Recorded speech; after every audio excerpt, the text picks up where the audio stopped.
Bonjour à tous et bienvenue dans l'iceberg de DDLC, partie 2.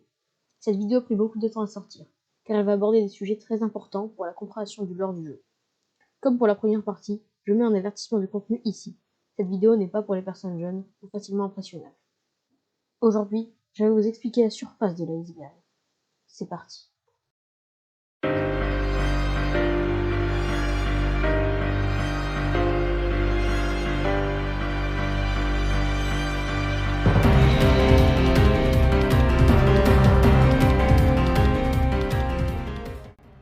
Dans la surface de l'iceberg, il y a toujours des petits sujets, mais on commence à voir les premières théories du jeu. Et je vais parler des théories en premier. Ce sera un gros morceau de la vidéo, et après ça sera un peu plus tranquille, entre guillemets. Durant la scène de mort de Sayori, on peut remarquer que ses mains sont ensanglantées. Ce détail a fait penser à la communauté du jeu qu'elle aurait regretté l'acte qu'elle a commis et a tenté de dénouer la corde, en vain. C'est abominable et c'est ce genre de détails qui rendent DDLC si effrayant. Préparez-vous, ça va être un gros segment de la vidéo. Vous avez sûrement entendu des phrases du type DDLC cache un jeu dans le jeu, ou DDLC est un jeu à énigmes. Eh bien, ces phrases se réfèrent toutes au projet Libitina. Tout le lore secret du jeu tourne autour de ce fameux projet, et beaucoup de gens pensent que cela va devenir un jeu à part entière. Mais du coup, qu'est-ce que le projet Libitina? Eh bien, parlons d'abord des fichiers en .chf. Si vous regardez dans les fichiers du jeu, vous trouvez un dossier Characters, comportant 4 fichiers en .chr, portant respectivement le nom de chacune des filles. Mais le .chr ne correspond à aucune extension. Néanmoins, les fichiers peuvent toujours être ouverts avec d'autres applications, et on peut alors découvrir beaucoup de nouvelles informations, portant la plupart sur le projet Libitina. En ouvrant le fichier Yuri sous forme de fichier texte, on obtiendra un texte en base 64. Il faudra alors le décoder pour trouver une creepypasta. C'est en fait une creepypasta qui a été écrite par Dan Salvato il y a quelques années et qu'il a mis dans le jeu sous forme d'easter egg. Ça aurait pu être une entrée à part dans l'iceberg, mais j'ai décidé d'en parler ici. Et le fichier de Yuri est le seul des 4 à ne contenir aucune information sur le projet Libitina. Le fichier de Sayori peut être ouvert sous forme de fichier audio, ce qui donne 7 enregistrements.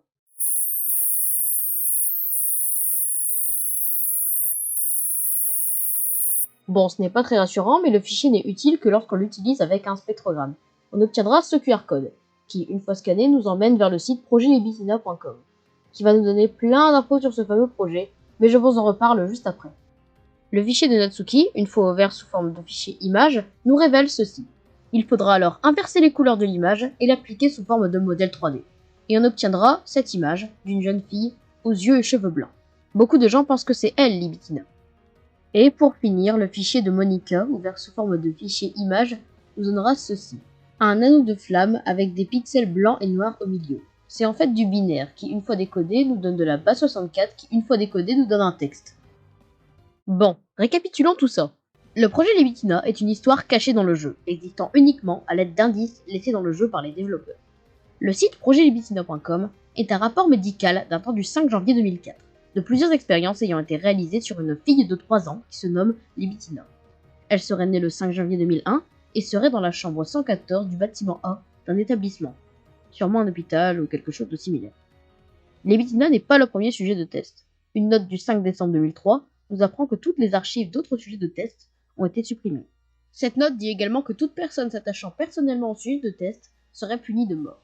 Ensuite, nous avons une série de tests, et Libitina semble être une personne tout à fait normale. Puis, il y a d'autres tests, avec cette fois-ci le troisième œil. Alors le troisième œil, on en reparlera dans la partie 4 de l'iceberg. Pour le moment, sachez juste qu'avec ce troisième œil, Libitina a 160 battements de cœur par minute, un temps de réaction de 1, devient très négative et hypersensible, avec quasiment aucun contrôle d'elle-même. Elle obtient également des effets secondaires, tels que des vomissements, des cris soudains et des envies d'automutilation. La note du 5 janvier 2004 indique que toutes les tentatives d'automutilation doivent être arrêtées immédiatement. Autre chose intéressante, Libitina peut activer son troisième œil, mais ne peut pas le désactiver. Ce rapport se termine par une autre partie de la note du 5 janvier qui explique que Libitina n'a pas récupéré suite à la mort d'une personne inconnue, et que continuer les tests ne feront que détériorer sa santé encore plus vite. À la toute fin du rapport, il y a la phrase Docteur, n'avez-vous pas autant confiance en votre personnel qu'en votre Dieu? donc un établissement secret ayant un rapport avec la religion faisant des expériences sur des humains. Cela ne vous rappelle rien? Cette entrée va clore la grosse parenthèse projet Libitina de cette partie de l'iceberg. C'est encore un très gros sujet, donc accrochez-vous. Le portrait de Markov est le livre que lit Yuri dans le jeu. Dans l'acte 1, vous pouvez le lire avec elle si vous faites sa route, et dans l'acte 2, c'est un événement obligatoire. Mais qu'est-ce que raconte ce livre? Dans l'acte 1, Yuri nous dit que le livre suit l'histoire d'une jeune lycéenne qui emménage chez sa sœur. Mais depuis cette décision, sa vie tourne au cauchemar, et elle est prise pour cible par des évadés d'une prison d'expérimentation d'humains. Mais peu importe tes choix, sa vie est détruite. C'est dans l'acte 2 que Yuri va plus nous détailler le livre. Elle nous dit que le livre parle d'un camp religieux transformé en prison d'expérimentation pour humains. Les humains pensant en ces lieux se transformeraient en machines à tuer, et elle raconte même qu'on arracherait des membres au sujet de tests pour les fixer à... Elle ne révélera malheureusement pas à quoi. Vous l'aurez compris, ce livre donne des parallèles intéressants avec le projet Libitina, et la théorie principale est que le portrait de Markov est justement le projet Libitina. Parler du projet Libitina est très compliqué, car l'histoire va vraiment très loin, et il y a encore beaucoup de zones d'ombre. Néanmoins, j'ai mis plusieurs sujets faisant référence dans l'iceberg, et je vais essayer de donner les connaissances de base sur le sujet, pour que ça serve d'introduction à tout ça. Libre à vous après d'aller faire vos propres recherches sur tout ça. Maintenant, on va enchaîner 3 entrées sur Natsuki. Natsuki est le nom que donne la communauté au père de Natsuki, et c'est d'ailleurs le seul parent mentionné canoniquement dans le lore. Ce personnage est très populaire dans les mods du jeu, et même si les mods peuvent se permettre d'ajouter les parents des autres personnages, c'est quand même Natsuki qui reste le plus présent. Et c'est un personnage qui est détesté viscéralement par la communauté. Vous savez sûrement pourquoi, et on va le voir dans la prochaine entrée. J'ai beaucoup hésité à placer cette entrée dans le ciel, mais je l'ai finalement descendu ici car ce serait plus logique dans la narration de la vidéo. Plusieurs preuves montrent que dans le jeu, Natsuki aurait un père extrêmement abusif et qui ne la nourrirait pas. Pour commencer, Natsuki préfère rester au club de littérature le soir plutôt que de rentrer chez elle, et elle garde sa collection de mangas dans le placard du club. Dans l'acte 2, elle exprimera la fameuse phrase « My dad would beat the shit out of me if he saw this ». Lors d'une discussion sur les mangas impliquant que son père ne tolère aucun enfantillage et se montrerait violent s'il en remarquerait. Si durant le week-end vous décidez de faire les cupcakes avec Natsuki, elle dira que son père la tuerait si elle ramènerait un garçon à la maison. On apprend aussi qu'elle doit rentrer à la maison avant une certaine heure. Également, lorsque Natsuki s'excuse à Yuri de son comportement après leur dispute de la veille, Yuri va lui demander pourquoi elle n'irait pas plutôt chercher les pièces de monnaie sous les distributeurs. Ce qui amène le point de la malnutrition. Car dans l'acte 2, Natsuki est amenée à faire une crise d'hypoglycémie, et Monika va alors lui donner une barre de protéines. Mais l'élément qui donne le plus de preuves est le poème Things I like about Papa. Je vous l'affiche à l'écran. Ce poème est vraiment triste. On voit que Natsuki cherche vraiment de l'attention de la part de son père avec les premières phrases, mais aussi qu'il ne la nourrit pas beaucoup, avec notamment les vers 2, 9 et 15. Il ne lui donnerait également pas assez d'argent à l'école pour s'acheter à manger. Mais une phrase qui a beaucoup intrigué les gens, c'est le vers 10. J'aime quand papa me laisse de la vie privée. Certaines personnes ont interprété cette phrase comme des signes d'abus, car le mot privacy peut signifier aussi l'intimité. Alors personnellement, je n'y crois pas, mais l'existence de cette possibilité rend la chose très effrayante. Pas mal de gens pensent alors que c'est Monika qui a rendu son père comme ça, mais personnellement, j'apporterais une nuance. Je pense que son père était déjà violent sans modification de la part de Monika, mais que, comme pour le problème des autres filles, ça a été accentué. Bon, après tous ces sujets compliqués, on va revenir à des choses plus simples.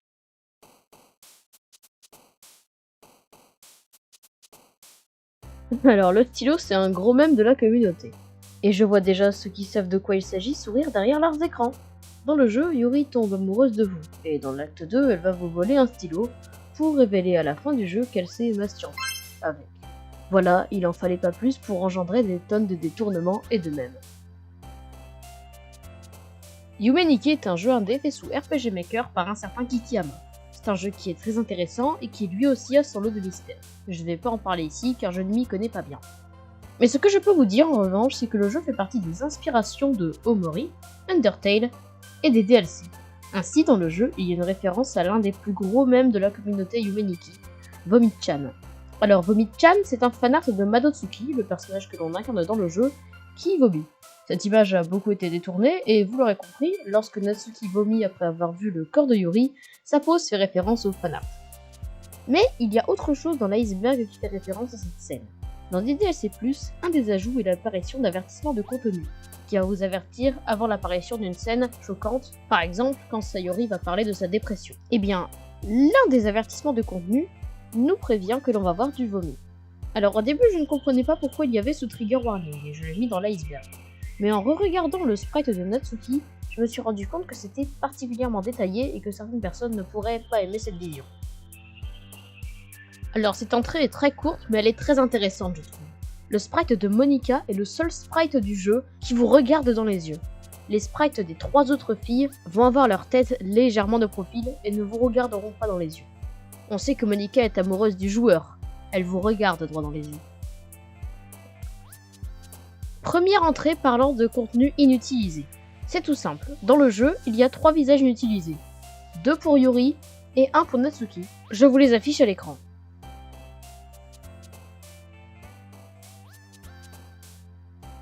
Dans les fichiers de DDLC, on peut trouver une maison jamais utilisée dans le jeu. Je vous l'affiche à l'écran. Mais cette image n'a pas été créée par la Team Salvato, car on peut la retrouver sur le compte DeviantArt d'un certain Fate Logic. Mais la finalité reste la même, cette maison était probablement une image de placeholder dans le jeu, et ils ont oublié de l'enlever des fichiers. Dans DDLC+, plus vous avancez dans le jeu, et plus vous allez récupérer de données. Elles se récupèrent en faisant les routes ou en récoltant les images de la galerie. Et bien, en fonction du nombre de données récoltées, vous allez recevoir des emails. Ces emails donnent des informations très intéressantes sur le jeu, et certains même ont un rapport avec le projet Ibitina. Mais pourquoi dans DDLC+, nous sommes sur une interface d'ordinateur? Pourquoi nous recevons des emails? Et pourquoi il y a des fichiers cachés dans une grande base de données? Et surtout, qu'est-ce que ce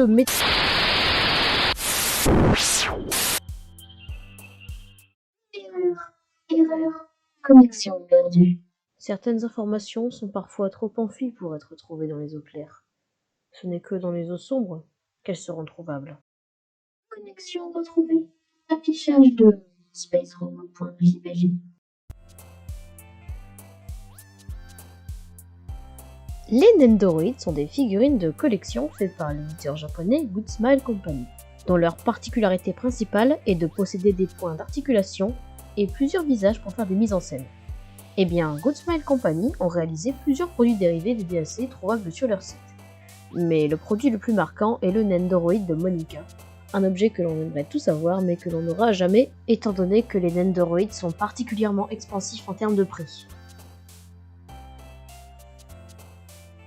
Bien que des DLC soient un jeu gratuit, vous pouvez acheter la version Fan Pack à 10$. Vous obtiendrez alors en plus du jeu la BO complète du jeu de 24 pistes, qui contient d'ailleurs des pistes bonus qui ne sont pas dans le jeu, des fonds d'écran exclusifs ainsi que l'artbook. Mais généralement les gens qui achètent le Fan Pack le font pour remercier l'équipe Salvato de leur travail. Mais ça reste des bonus appréciables qui feront plaisir aux fans de la licence. Alors petite information très récente car elle date du 7 janvier 2023. Dans les side stories de DDLC+, Monica va créer une musique qui se nomme My Song, Your Note. Et bien Dan Salvato a révélé le 7 janvier que les premières lettres de My Song, Your Note, donc M-S-Y-N, représentaient les 4 filles du club, donc Monica, Sayori, Yuri, Natsuki, qui forment également M-S-Y-N. Et ce qui est encore plus fou, c'est que les lettres sont dans l'ordre à laquelle les filles ont rejoint le club canoniquement. Mais Monica est trop timide pour leur révéler. Vous devez alors peut-être vous demander depuis quand Monica est si gentille que ça. Vous le saurez dans la partie 4.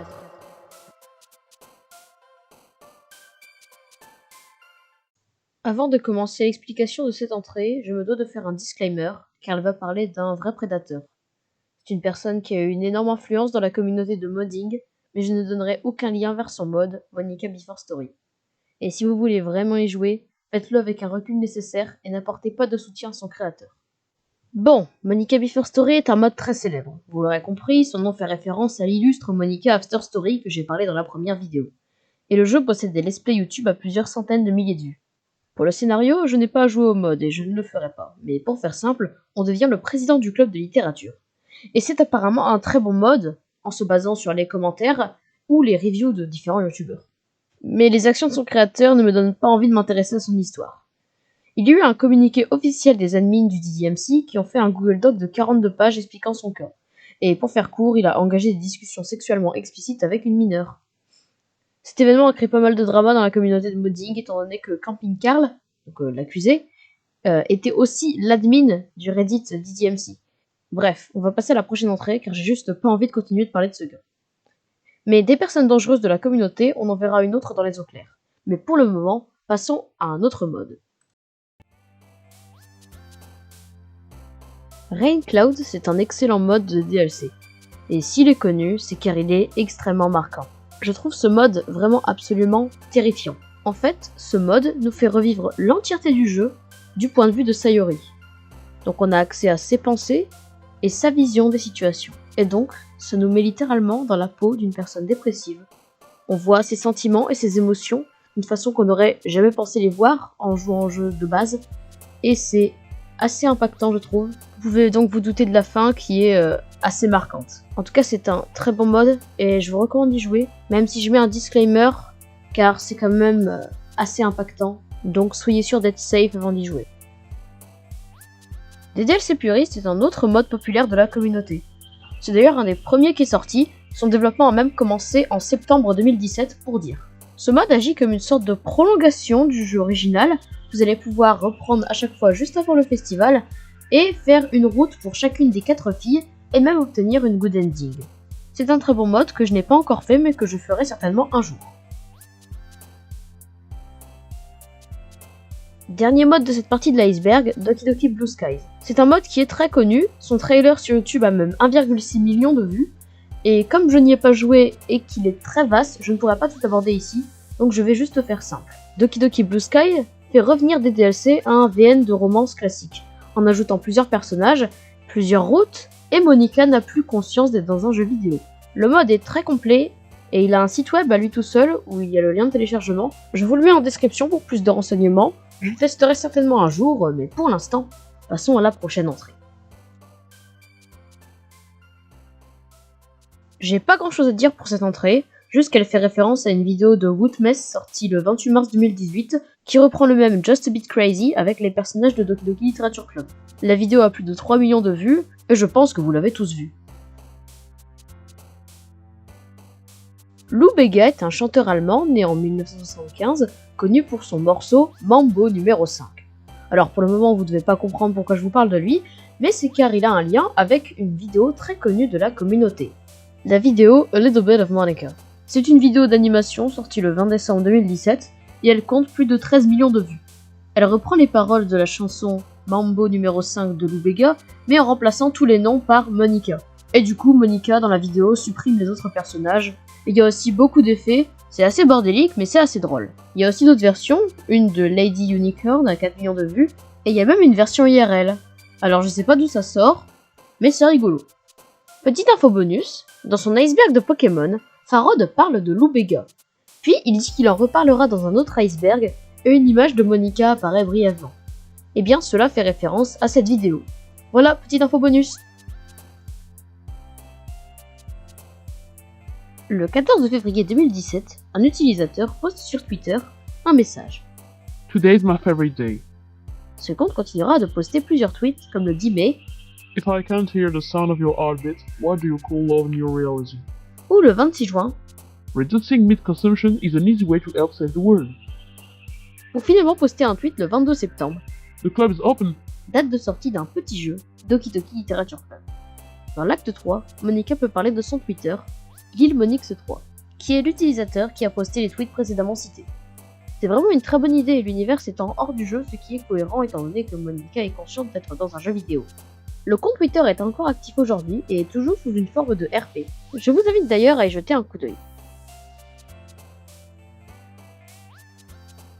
Dans la même idée d'un univers étendu hors du jeu, la page Steam de DDLC a été rédigée par Monica. Et ce n'est même pas un détail caché, c'est même la première phrase.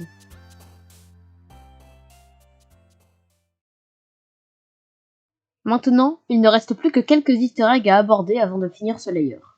Alors soyez prêts pour une dernière plongée.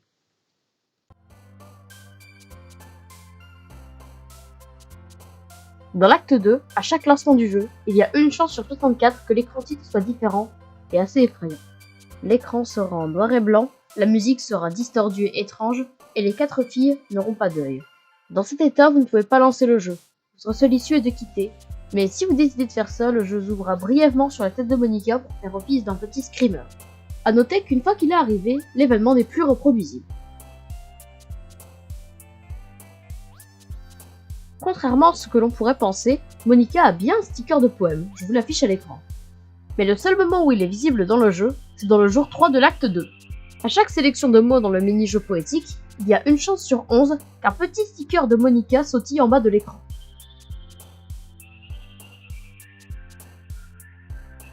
Et avant de supprimer le fichier de Monica dans l'acte 3, vous en faites une copie pour la recoller dans l'acte 4. Une boîte de dialogue s'ouvrira dans le jeu. C'est Monica qui parle. Elle vous dit qu'on devrait arrêter de jouer avec son cœur car elle ne souhaite pas revenir.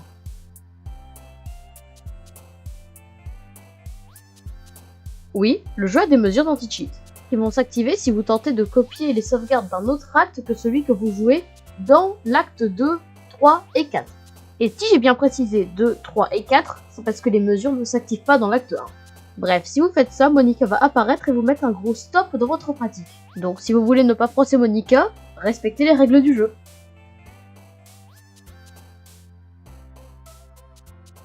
Dernière entrée de ce layer de l'iceberg, enfin, la quick ending. Alors non, rien à voir avec le restaurant, c'est une fin secrète du jeu. Et cette entrée est plutôt compliquée, car elle a un lien avec ce qu'on a parlé plus tôt. Et oui, le projet Libitina, de retour. Enfin, précisément, ça parle plus du troisième œil. Mais comme on n'en a pas encore parlé, je vais faire ça. Donc, comment on a accès à cette quick ending? Eh bien, c'est assez simple en réalité. Il suffit de supprimer le fichier de Monica juste avant de lancer une nouvelle partie. Quand vous lancerez le jeu, vous serez face à Sayori, qui sera dans une genre de transe et dans une grande incompréhension. Elle va commencer à crier et à supplier que ça s'arrête, et puis le jeu coupe, et on arrive à une image noir et blanc de la mort de Sayori avec le texte The End. Alors qu'est-ce qui vient de se passer ici? On est bien d'accord que Monica a conscience d'être dans un jeu et qu'elle peut modifier les fichiers de ce jeu. On va visualiser ça comme un ensemble de permissions. Eh bien, quand Monica est supprimée du jeu, cet ensemble de permissions va être transféré à Sayori. Donc maintenant elle a la conscience d'être dans un jeu et le pouvoir de modifier. Ça fait vraiment beaucoup d'informations à ingérer et c'est pour ça qu'elle panique et qu'elle finit par détruire tout le jeu. On reparlera encore de cet événement 2 fois dans cet iceberg, mais maintenant il est temps de conclure. Et bien voilà, toutes les entrées de la surface ont été présentées. J'espère que cette vidéo vous aura plu. À la base je comptais la sortir avant 2023, mais c'est loupé. Donc bonne année à vous hein. En tout cas la descente n'est pas finie car il reste encore 3 layers à l'iceberg. Qui n'arriveront pas tout de suite. La prochaine vidéo sera sur Super Smash Bros Melee et celle d'encore après sur des Lost Media. Mais je n'en dis pas plus et je vous dis à bientôt pour de nouvelles vidéos. Salut!